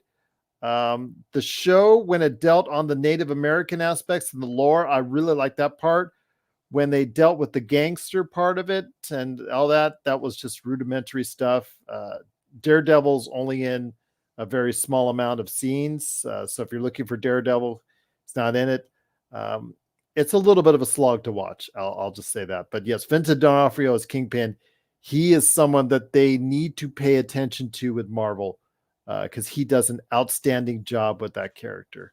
And I'm hoping that the Daredevil series next year will be a very good one. The show I actually recommend to everybody out there on the Pop Culture Cosmos, what I recommended Mr. and Mrs. Smith, the remake, into a series with Donald Glover, who's absolutely brilliant, Maya Erskine, who's absolutely brilliant. They're terrific together on Amazon Prime. So if you have Amazon Prime, and I know most of you do, I know most of you only use it for shopping, but if you go ahead and use it for Amazon Prime, check out Mr. and Mrs. Smith, season 1. It's worth your time. So, yep. So, can't wait for Dune though. I rewatched Dune again for like the 7th time. I can't wait for Dune Part 2 on about 3 weeks. Looking forward to that. So, I think we've in American Fiction, yes, up for Best Picture. Kurt Affair, excellent choice. I know that the Iron Claw is coming out tomorrow on video on demand. So I know that's something I have to catch as well. Next time, 6 shots in 45 minutes. Intel is you're going to kill Joe. Beekeeper, I've heard varying things. It has made a lot of money. It has made a profit. So 6 shots for every. I think Barbie's going to win for Outliers Xbox. I don't think it even has a prayer to beat Oppenheimer for Best Picture. I think the only one that has a outside shot is Poor Things. I think it's Oppenheimer's to lose. Darren says April is a good time to catch a Dodger game. There you go. Dodgers. First day of batting practice today for Ohtani. Hit a homer. Sign to come. Well, it was a nice test on his, surgically repaired arm. Looked like he was hitting the ball pretty well. Yeah. It's going to be Lily Gladstone or Emma Stone, Xbox. That's who Vegas has. They're big favorites. Your choice on that one. They're toss up right now, but they're big favorites over Margot Robbie. Barbie, I enjoyed. I know Sports Baby says his thoughts on. I respect your opinion on that. I enjoyed Barbie. I thought it was absolutely. I respect your facts on that, Sports Baby. It's no facts. It's a really good movie, man. It's a damn good film. So I'll leave it at that. So you can say whatever you want about your thoughts on it as far as from a politics. Let's just say it gets the continued marginalization, and I thought the irony in that was hilarious. It was a real good movie. Ken got the Oscar nod. That was the ultimate irony and all that. It was a really good movie. It wasn't good. Oppenheimer was better. I think Oppenheimer was better. I've yet to see Poor Things. I really want to see Poor Things, but yeah, Barbie was a good movie. I'll stick to my guns on that one. Poor Things when it comes to movies. No, Poor Things is a really good movie too. It's also 12-time Oscar nominee. Look, man, Al Pacino has 1 Oscar. How much? He also has a kid in his 80s. I'm not talking about that. I'm talking about his skills. You're talking about a guy that literally has 10 iconic characters in his career. Okay. How does that happen? 1 Oscar? I saw the whole teaser on the Marvel website and YouTube. It's promising. It's not the laugh out loud ones that you got from 1 and 2. I think they were very careful with it. They don't want to give out too many spoilers. So I think they were very careful with it, Kurt. And I think the laugh out loud moments may be still yet to come in that movie. I think there was one funny scene in that movie where right near the end with him and Wolverine meeting up. But yeah, I think they were very careful in what they wanted to show you on Deadpool and Wolverine. So definitely looking forward to seeing that film though. A lot is writing on that film for Marvel. Folks, you want to watch a real movie? Watch The First Predator, 1987. Get to the chopper. Did you like the Arnold Schwarzenegger commercials? You didn't even like that. That was embarrassing. It's the last action hero of ads. This is what it comes to after all that he's done. He's doing Allstate commercials now. The governor of California, the biggest movie star for 20 years, the greatest bodybuilder of all time. Now he's subjected himself to Allstate commercials. He laughs at himself. You don't see Gene Hackman doing Allstate commercials, do you? You don't see Clint Eastwood doing Allstate commercials, do you? Come on. Arnold Schwarzenegger is not and he never will consider himself in that realm as far as an actor. So he doesn't have to take himself seriously. Bill Duke is the baddest mofo. Really good in that film, and he became a Good successful director. everything. He became a very successful director after that. Bill Duke is good at everything: directing, acting, shaving, everything. Shooting a gun. I wouldn't dispute that in any way. Daniel says, how about those Chiefs? Hey, give them credit. They won. Absolutely. And rest in peace, Carl Weathers. I really like the fact that they did go to the family and they did make that ad work out. You know what really sucks about it? We found out recently what he passed away from. A heart ailment. It was this I thought it was heart related. It is. What happens is when there's no blood going to the brain with this, whatever this is, I forgot what it was called. My father-in-law had his checked, and it was 70% obstructed. My goodness. And he got it fixed. And I'm like, if Carl Weathers had just had it checked regularly, it wouldn't have happened. And it happened, of course, in his sleep. Yeah, Clint Eastwood. A lot of actors who don't do ads. Harrison Ford, I believe Al Pacino as well. A lot of actors who don't do ads in America, they do ads in Japan. I'm not talking about ads. No, he was just bringing that up.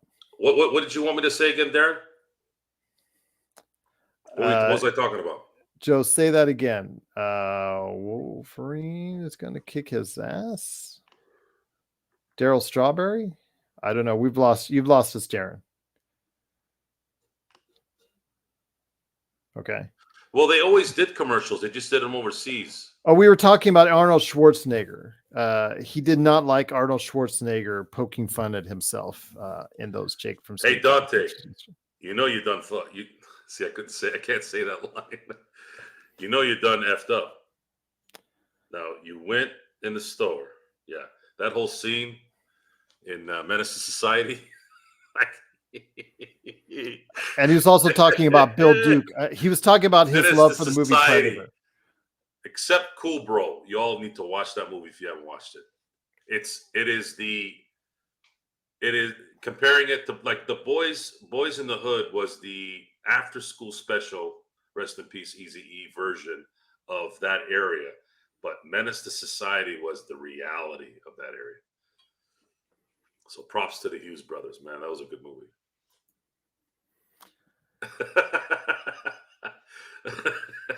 You've been called Socrates. I prefer Socrates. That's my generation. You know everything. Yes, you have such a legion of followers. You can't do a show if you don't have knowledge.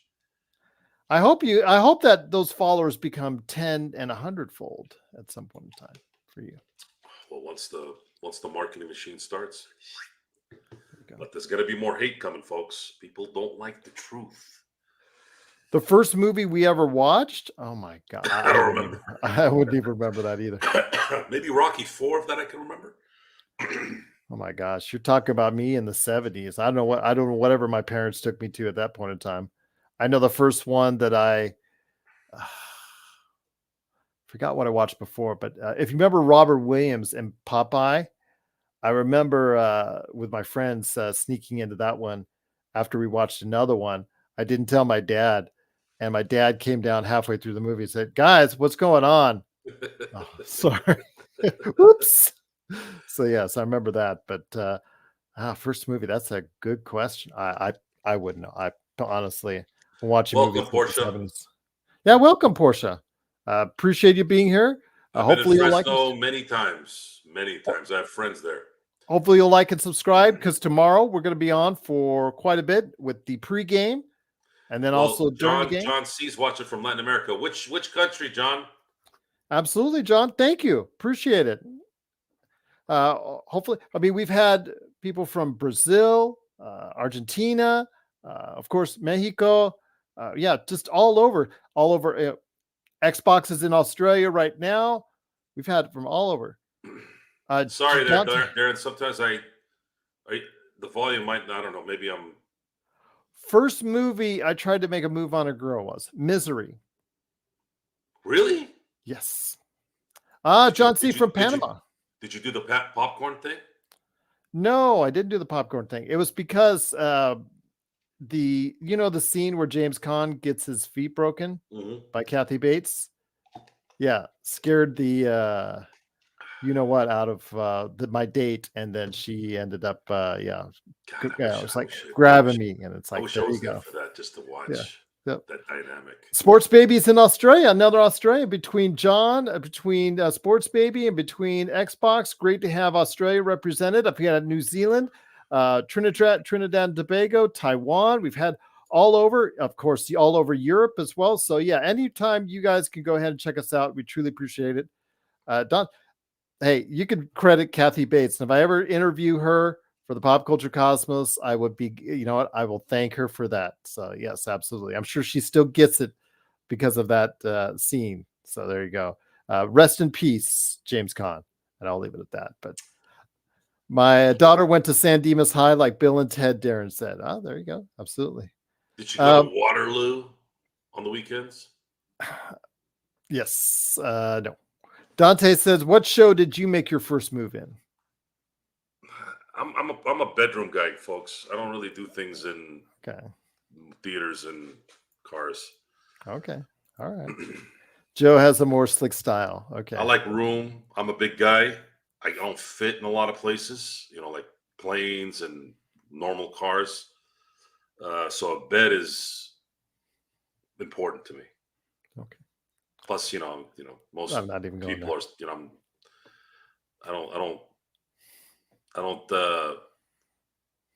I don't tango with those bigger. I don't tango with people who are going to be bigger than me. So it's stuff. Yeah. But I'm looking forward to Dune Part 2, and I'm hoping you are as well. So, Sports Baby. Oh, Sports Baby. 100. Wow. 104 Fahrenheit there in Australia. Really? Yeah. We getting a lot of rain here, folks, in Southern California, but we're getting a lot of snow. So it's making the mountains look good. So John, appreciate it. Also as well, Portia, thank you so much for joining us. Always love to see new faces in our chat. Please join us tomorrow again, pregame, coming up right before the game against the Detroit Pistons. And of course, game time. During the game, we have a simulcast, not only on playback.tv/Lakers Fast Break, but Facebook and this very YouTube channel. After the game, we have our world famous post games, which no one else does better than us right after the game. And then at 11 p.m. Pacific, cap off your night, if Joe is still ready to drink, with a nightcap with Joe Sorrell tomorrow night and also Wednesday night as we close out the All-Star break, just before the All-Star break with the Los Angeles Lakers. And yes, we will have programming during the All-Star break. I'm trying to line up some guests. And of course, Joe will be around as well. Look about the Lakerholics. We'll see about them, but I'm also lining up other guests from around the NBA. I love to go ahead and hear different voices on what's going on with the NBA. So definitely like that. Yes. All right. Great to have you here. Portia is inviting you to her show. So yeah, Portia, what's the show that you do? Yeah, we'd love to hear your thoughts, Portia. Just let us know the show. And Joe, what did you say your contact information was, Joe? LakersFastBreak@yahoo.com. You can always get Joe through there. I will forward it over to Joe if that's the case. But you have also contact information as well, Joe? Yes, you can contact me on Twitter at Joe Sorrell LFB. My email is ox1947 at Yahoo. I'm sorry, ox1947lfb@gmail.com. Okay. Or again, LakersFastBreak@yahoo.com. And I immediately forwarded to him, and he does respond to emails pretty quickly. Depending on the email, even quicker sometimes. But yes, he does. I'm going to, for the record, I see every email probably immediately. Yeah, your phone picks it up. Yeah, same as mine. Sometimes I'm driving. There you go. All right. But yeah, we'd love to hear. You do a Lakers show? Really? Laker Girl 36. When are you going to do another Lakers show, Portia? You're drinking with Joe tomorrow night. Absolutely, Darren. I'd love to have you here for, of course. Yeah, I'll be drinking tomorrow night. Lakers Nightcap with Joe Sorrell. Absolutely. Thank you again. Portia, here, I'm going to send this out right now. Hold on, just so you can copy and paste it. Go ahead and email me here. And then I will ox1947lfb@gmail.com, and we'll go ahead and talk about setting up the times. Okay. Tomorrow's a good day because I'm doing everything work-wise. I'm doing everything early tomorrow, so that'll work.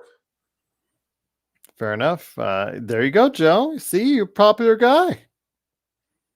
Hey, man, any Lakers girl who wants to talk Lakers, that's like the dream come true. Okay. All right. Fair enough. Continued success. I'm seeing a lot of new names here, man. Hold on. Deviant Flux. Thank you, guys. Love to see the dedication to building up the brand. I'm really loving the new faces on here, guys. Thank you so much for joining us tonight. Agreed. This was supposed to be just a snack. Snack pack. Turned into and now I gotta throw another one here for Intel. I'm gonna do a fourth shot here for Intel for free, just because he's so accommodating. Mm-hmm. Continued success to you, by the way, Portia. With your channel. Portia, we'll do our best to try to put anything good towards your show. Here's to Intel and everyone out here. God bless. Salute. Just subscribe, by the way. Continued success, absolutely. Smooth. Yep. Thank you again. We appreciate any new followers, any new, whether you're on Facebook, Twitch, Twitter, or also as well, of course, YouTube right here at the Lakers Fast Break. Sports Baby, what was the price for tickets for the Super Bowl? Last I saw, and I think I was checking on Friday, I think you could get highest seats was around 20. I mean, the lowest seats were around 24. I think they might have gone under 2 just before game time.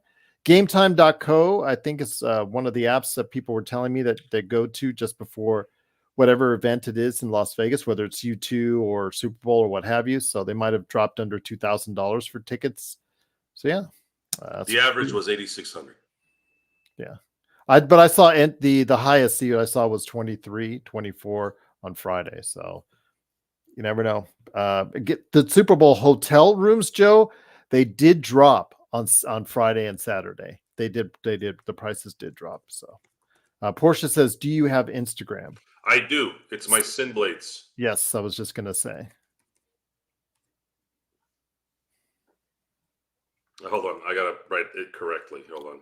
Yes, it's through his simblades.com. _ turf. Yes. At simblades_turf. If you want to go ahead and follow Joe on Instagram, you'll get to see a whole lot of turf. Portia, I speak a lot on my direct messaging on Instagram. And so if you want to DM me, go ahead and DM me now or whenever you want, and we can start dialogue for the show tomorrow.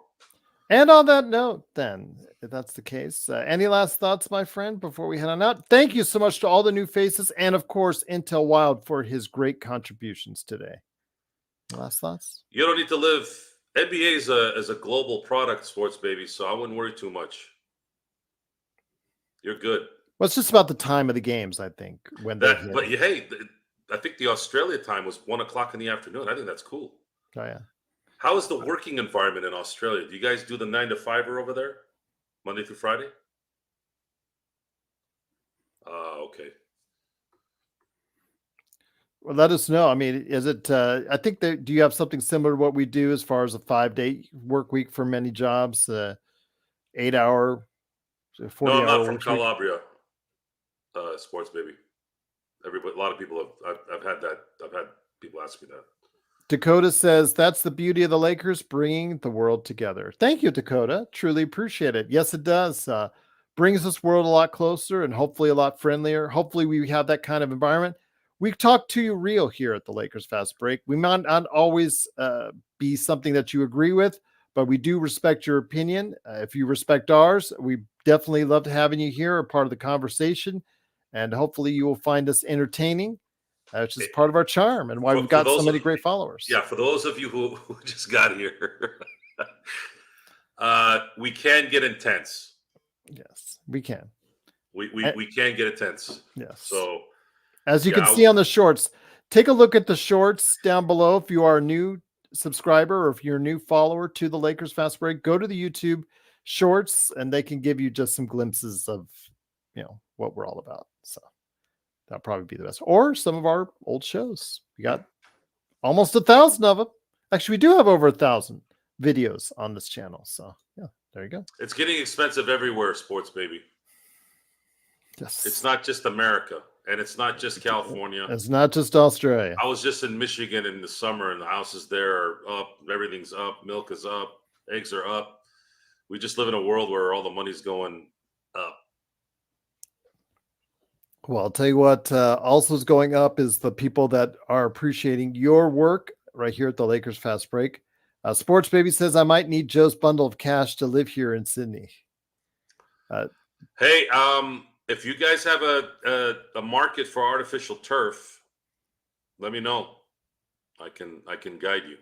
Artificial turf is balked at by some, but most like it because it's low maintenance or no maintenance. It stays green all year.